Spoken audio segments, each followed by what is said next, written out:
Hello guys, welcome to my channel. Today we are going to see how to insert or add a watermark to your Google Doc.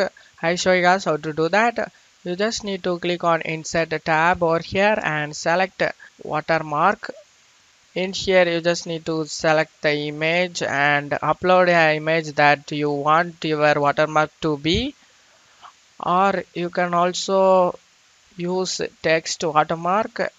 Select the text over here and insert the text. For example, my channel name Kalia. After that, forward Arial and the transparency of the letter, as you can see, and diagonal and horizontal.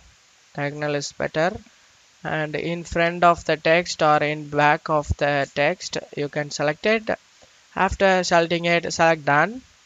And if you want to remove this watermark, then you just need to go to insert tab and select watermark.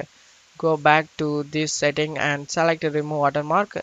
And that's all you have to do it, guys. That's it for today's video, guys. Give me a like and subscribe. Thank you.